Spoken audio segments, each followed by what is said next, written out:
Good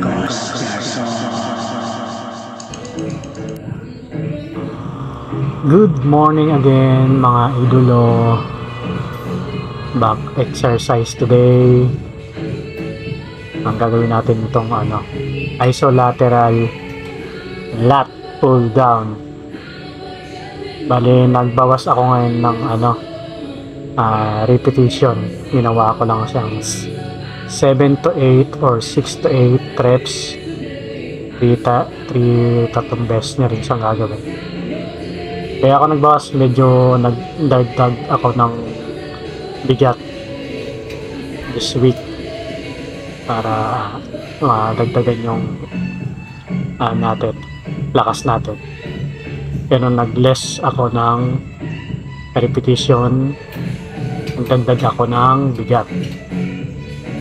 Mga idol, itong sineshare ko sa inyo, lang to base lang to sa mga natututunan ko sa loob ng gym.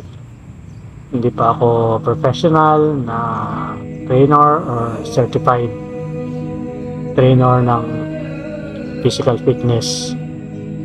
Ini-share ko lang po sa inyo kung ano yung mga goods para sa akin na exercises. Maraming salamat uli mga idol sa panonood.